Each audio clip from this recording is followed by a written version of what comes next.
and happy World Carnivorous Plant Day. My name is Megan, also known as the Carnivorous Plant Girl on my Instagram and YouTube channel. So today I am going to be showing you 3 different propagation techniques. So propagation is one of my favourite things about growing carnivorous plants. I love how you can cut and propagate different parts of different types of genus in order to create loads of new plants just for yourself. So today I'm going to be showing you 3 of some of my favourite techniques, which includes Drosera leaf cuttings, Cephalotus leaf pullings and Sarracenia rhizome cuttings. 3 really easy propagation techniques which are very easy for you to do at home and also creates a really good successful outcome for creating loads of new plants. So firstly I'm going to start with showing how to do the leaf cuttings on sphagnum moss. So what you need is basically any kind of container. I like to use one without drainage holes because then it keeps obviously the moisture in, and a lid on top again to keep the humidity up as well for the cuttings, obviously as they have no root system, so obviously it's best to keep them humid, otherwise once they dry out they basically just perish very quickly. So this is what I like to use. I just use like an old curry container, so this is just from Chinese takeaway, and then obviously cleaned and ready for use with the lid. So you could use anything. If you wanted to, you could use a pot, you can use anything and then put a cling film over the top if you don't have anything like this with lids on. So you could use multiple range of things, as long as obviously you keep that humidity right and don't let them dry out, then they'll be fine. So as I said, this would be the sphagnum moss one. So I like to use long fibred sphagnum and then chop it finely. There's no really reason, I just do this to find it a little bit easier to make a flat surface, and then simply place it in the container. You don't really need that much because it would just be enough for the leaf propagations to be in contact with the surface of the media. So I'll put some in and then I'll just push it around to the sides to make it a bit more even.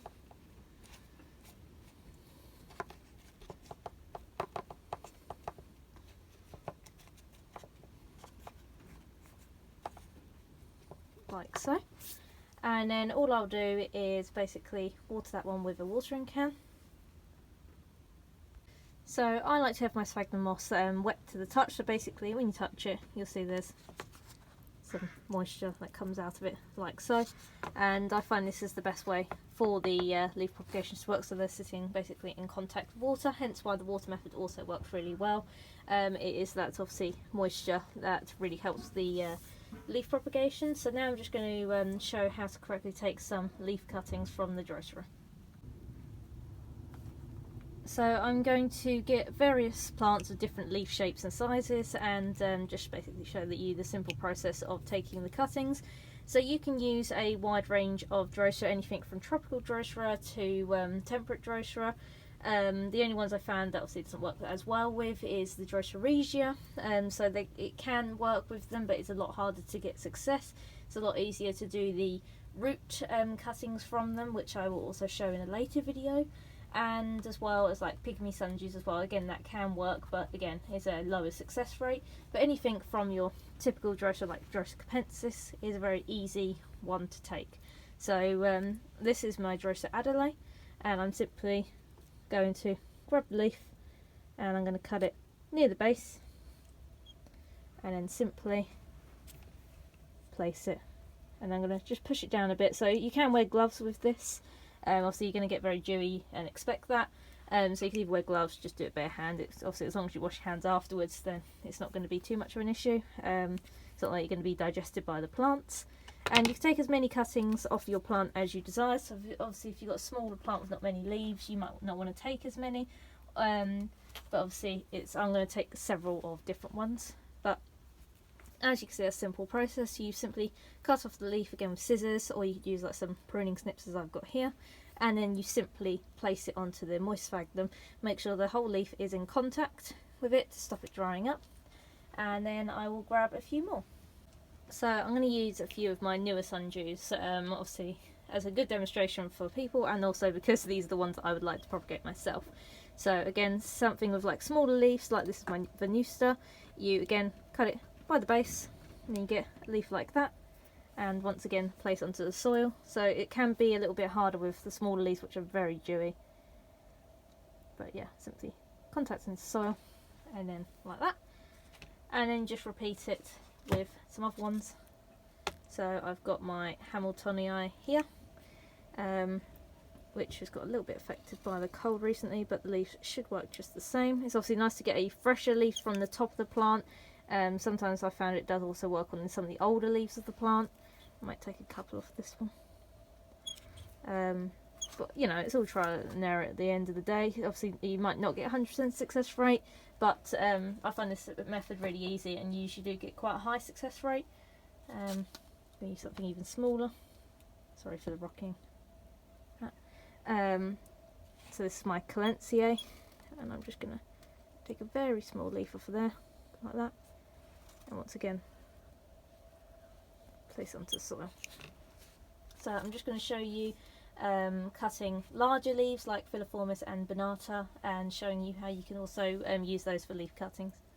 Okay, so what I've got here is one of my Bonata vardictoma leaves. This is one of the younger leaves. As you can see, it didn't fully deform the whole staghorn-like look. So instead of just basically placing one large leaf onto that and it takes up basically most of the room, you can simply cut this leaf into several sections. So for example, I could cut here. I'll just place that, I'll reposition that in a second. And yeah, you can cut the leaves off separately, as you can see here. And I might cut one more just here. And then I'm just going to chuck that. And then I'll just reposition those. So, say you wanted them one long ways, just push it down into the media. This one is a little bit of a curve, almost like a hammerhead actually. And I'm just simply going to place them on the surface. And then this also works with something like a Filiformis, so I'm going to cut not a whole Filiformis leaf just because of how long they are. I might take it off my tracheae actually. So here I've got part of my tracheae leaf, and these ones are really long this year. So again, you could just take a section of the leaf and then you can continue to cut it into inch or couple of inch pieces. So I'm going to cut this one into 3 pieces and simply I'll reposition these now. So again, this one's quite a messy one as well. I find these Filiformis are very sticky, covered in dew. If I just place these down. And once again, you can place them into whatever position that you would like to, just so they're in contact with the media once again. And I'm going to put this one actually over here. And then if you wanted to, you can take several more. So I might just take some really quickly just to fill this gap. Okay, so I've just filled out this little gap here. So I've got some Amaryllis, my Aliciae, my Drosera Helen, and a little leaf from my Intermedia as well. So this is basically the simple process. So they're all different leaves from different plants, all basically placed in my curry pot here. So with me, I like to keep mine in my unheated propagator. So it's basically a large propagator with a lid on top, which has got some air vents on it. So I won't put the lid on this basically because my propagator has already got a lid on it, which keeps everything humid. It's where I keep all my Nepenthes and the helium flora. Obviously, if you want to say place this on a bright windowsill because you didn't have something like that, then you can put the lid on top. Obviously, you've got to be careful of rotting, so I'd probably punch some air holes into the top of it just to have a little bit more ventilation. Otherwise, they'll just sit very wet and you might find that you'll go a bit mouldy and rotten. But other than that, you simply just place it in a nice bright spot, make sure it never dries out. So I like to keep it just so you've got a little bit of water in here. You don't want it really to be just damp. I like to kind of have it sitting wet at all times. You might find that some of the leaves will curl up as a response to basically cutting and touching, and they'll basically think that they've been triggered by some prey. You'll also find that you might get some browning of some of the tips or around the outer leaves. Some of them may just not work at all and die off quite quickly, but you'll find that if the leaves basically stay like greeny, reddy colour for quite a while, then usually you'll get some results any time from a few weeks to up to several months at a time. So hopefully I will have some success on these that I'll be able to show you relatively soon. Okay, it's just been short of 2 months and these are the results so far. So on first look you might only see the obvious, which is the Drosera Adelaide here, because the leaves are reasonably big, and then I'll show you closer that you can see a couple of others scattered about that just started coming through, but there's actually quite a lot more. I think this is a good example. It's not my most successful doing the leaf cuttings from the Drosera, but it does actually give you a good example of the timings between different obviously species of Drosera. So you probably noticed that's the lid. When I originally did it, I stuck the label on there, decided not to keep it on and had it underneath facing down like that in the propagator, so it went a bit mouldy, but it's dried out now. So you could kind of see still what I did put in here from the obviously Hamiltonii, Helen, Trachei. So if I bring this up to the camera, we'll be able to see a few more if it'll focus. So on closer look, you can see a few ones that are behind. So obviously the most obvious, like I said just before, this one Adelaide leaf produced, you can see here there's loads and loads of little seedlings here. But if you look even closer, this Drosera here, you can see the little buds. So these little bits, the indents on the leaves, they are going to be new plants. So they just haven't come through yet. You can even see on some of the smallest leaves that I've placed in here, little green shoots coming through. All along here, I think these two are the Hamiltonii. Now so you got my Drosera leaf, which I cut up here. You can see just at the top here, there's a little bud, and there is one just down here. As you can see, the sphagnum moss is starting to grow through as well. So removing that, you'll probably see a little bit more. I'll see you got some on the longer leaves here coming through, and not many of the Trachei leaves survive, but this one, if it'll focus, you can see here it's got two little buds. I'll run my macro lens over in a second just to see the results. But this is kind of what you're looking for. So I think the 18th of November, so that was just over a month, I started seeing results from the Adelaide leaf here. And these ones obviously have been a bit more recent, so it's only short of a few days from 2 months. So it's the 1st of January today. So in 11 days time, these will be exactly 2 months old. So you can kind of see it only takes a month, maybe 2 months for certain species of sundews. But I'll just quickly run my macro lens over just to show you what other things are coming through. Okay, before I put my macro lens on, I thought I'd just run over with the camera, but as a close-up, just to see it better when it's staying still. So you can see there's a Trachei leaf here as well, which I didn't notice before. There's a little bud on it there. You could even see hidden in the sphagnum moss, I think that's one of the Calentiae, little leaves coming through. So you've got some larger ones here that are obviously a bit more mature. So stuff like this, obviously this leaf here, which is a Trachei leaf, hasn't made it, so you'll simply just pick that out. I'd say the Adelaide leaves and maybe even some of these ones, they'll be ready to prick out now.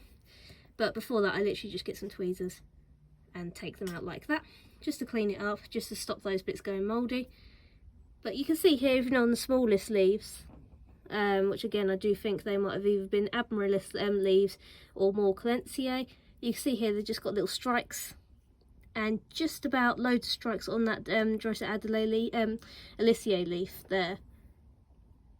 So I've just attached my macro lens to my phone, and you can see the little strikes a little bit better there. So any of the little dimply bits that are elevated from the leaf, so there's about 4 on there that you can see, they will all be strikes, which will then obviously turn into the plants. And if I could just move that along, you can see it the same there, which obviously they're a little bit older on that one, on the leaf there. So there's about 3 there, and you can just about see where they're going to be start making their traps for the first time. And then again on this leaf, which I think is the Hamiltonii leaf, and there's 2 there, which you can see just starting to come out. And also you can see loads of Adelaide there as well. Okay, I've selected this nice mature adult Oreophyllocross Wilson's White Knight to be my plant I'm going to use for rhizome cuttings. So this is a nice established plant with 2 big growth points there and 1 long rhizome, so perfect for taking a nice decent sized rhizome cutting. So firstly, I'm going to simply unpop the plant, and you can see it's a really nice root system there, and then I'm just going to break away the soil around it. So just simply allows see the whole plant and the length of the rhizome as well. So you can actually see here, despite the 2 growth points you see on the surface, it has many more. So it's got basically 2 of each. There's a 5th one around here. So it's a nice decent plant with nice size on it. So you can see even the rhizome, it trails from where the plant is here and it finishes where my finger is here, nice and sturdy, and got a good root system throughout. So once I shake off the dirt, I'll be able to take the cutting.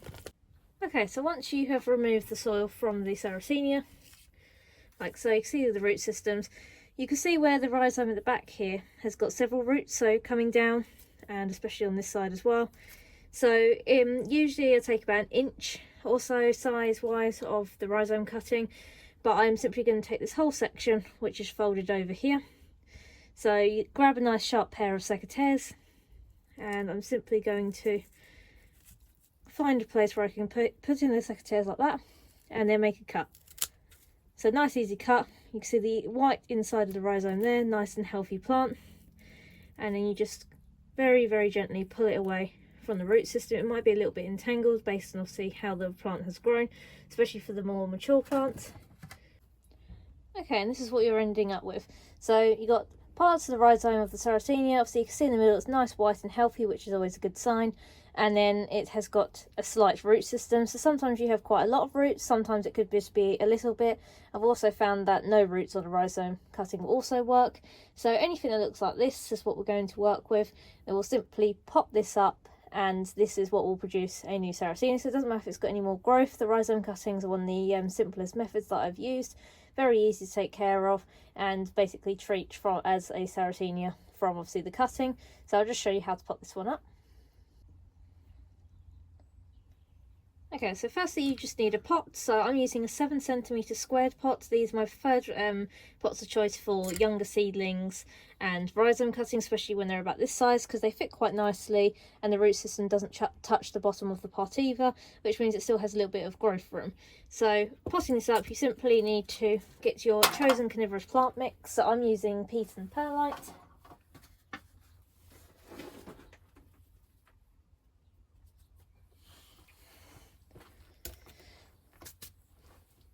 So there's two ways that you could do this. If it has a long established root system, then you can simply put a little bit of the compost in there, then add the rest whilst around the rhizome cutting. But I find that when it's only got a single root system like that, by using a couple of fingers and going in deep like that to the pot, then you can simply slot in like that, and then I just pinch underneath it just so it sits, and then I'll get a little bit more media just to place around the rhizome cutting, like so. So you don't want to cover the rhizome cutting, you just want to make sure it's nice and held in the pot. You don't want it moving whilst it's in there. So you can push a little bit under just so it's upright, like so. And this is my simple way of doing the rhizome cuttings. So you see it's just on the surface there, you can still see the white part of the rhizome cutting and just above there.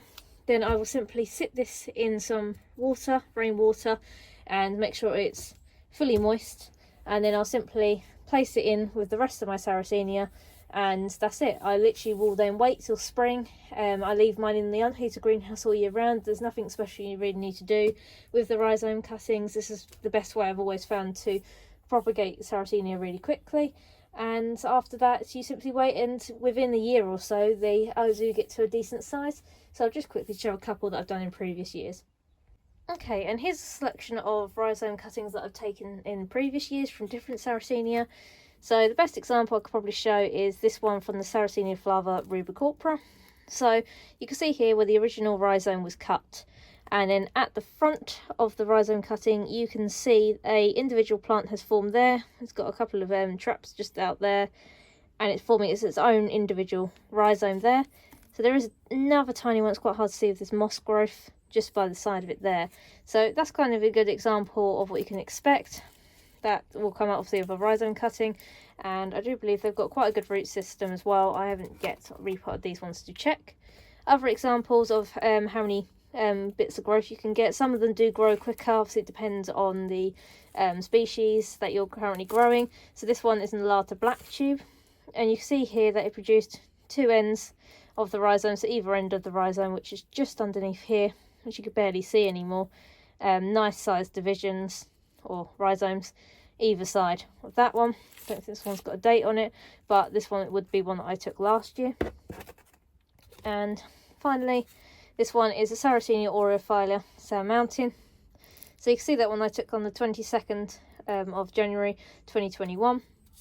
And you can see here, nice established plant this year it was, had nice decent sized pictures. And you can see here it's actually got quite a decent sized rhizome, which is then obviously all the light coloured rhizome at the base here. That's what it's created. And then behind that is what it originally was. So some of them obviously do create multiple growth points. It's always an interesting one to see, but I've never had any failures with rhizome cuttings. They do grow quite a nice established division of a Sarracenia very quickly, and they're just a nice easy propagation method to use as well. Okay, so this is the Cephalotus that I'm going to be taking my pullings from. So this one was originally grown from leaf pulling originally. So one leaf basically after a couple of years has created a really nice specimen of the Cephalotus. So I like this one, it's got quite nice dark traps which can go even darker as it obviously goes in later into the year. So you can see here it's got the cluster of leaves at the back here which I'll be taking the pullings from, and I could also take some picture pullings from the small ones I've got down the bottom here. So that's a nice plant that's obviously created into. And then over here I've also got leaf pullings as an example of what they turn into once obviously they start to sprout new plantlets. So these are actually from this plant originally. So from this original leaf pulling, it's actually obviously had its own leaf pullings taken out of it. So you can see where they're just starting to create their own first pictures, and it's coloured up quite nicely. So these darker red leaves at the back here, and then this one I've pulled out recently because they eventually go brown, are where the original leaf was. So the leaf of this plant was a lot bigger last year, and as you can see, nice big red leaves at the back here are still actually intact, and then the plantlet will come from that base of the leaf. So you bury the leaf ever so slightly, I'll show you in a minute how to do this, and eventually new plantlets will sprout. You sometimes will get multiple off of the same one, so this one sprouted 2 little plantlets, and this one's a nice one on its own. So these will then be repotted individually, and you've got 4 nice plants right there, which obviously is quite a nice easy one to do. I think I took these last year around November time, so these have actually done quite well for my leaf pullings. So I'm just going to show you how you go about doing this. Okay, first thing you need to do is get yourself some media. So I've just filled this 7cm square pot up with Argentinian sphagnum moss. So this is moss that's dried, and then I just rehydrate it. And then I simply water it from above, let it all be saturated just so the pot's nice and moist for when you put the pullings in. And then once you've prepared your pot, you simply get your Cephalotus, and you very gently, so I always take top of the leaf with one hand, and then you hold the base of the plant with the other. You want to try and get down, so I hold it about here because you don't want to rip it off, you still want it in contact. And I gently wobble it off like that, and then you want that white bit at the end of the leaf still intact. And then I very carefully just find a pore or a hole in the media, or obviously if you're using like a peat and perlite mix or something like that, they're a bit easier to put in. And then you simply do that. So you could do this as many times as you want for as many obviously pullings as you want. You could also do picture pullings as well, which I'll show you one of those. So you simply find a small picture. You can do big ones, but it works just as well with your smaller ones. Again, you find where it attaches to the centre of the plant. I always usually grab it just where it meets the centre, and once again you just very gently pull it off like that, so it's still intact. And then again, I will usually lay this one down, placing it into the media like that, just in a crevice, and then placing it on the surface like that. And then I'm just going to repeat it. I might actually even take some leaves from the leaf pullings on this side, purely because this plant has got currently more leaves at the moment. So I'm just going to again do the same. I'll hold the plant like that, and then you just simply pull it away. So usually it doesn't really matter what size leaves, as long as they're nice healthy leaves that you're taking. Sometimes even other leaves do not matter as much, but always take the healthiest leaves that you can get. And I'm simply just going to repeat this process. You don't want to bury obviously the leaf too far. Usually as long as that stem part of the leaf is in contact and underneath the media of the that you're using, then it's okay. So just going to repeat that a couple more times. I'll take it from this one again because I've got quite nice big leaves. I'll just move this one over here like that.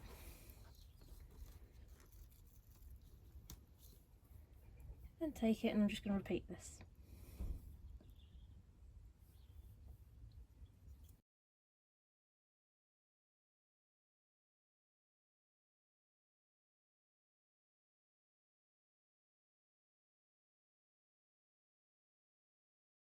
Okay, and that is how easy and quick and simple this method is.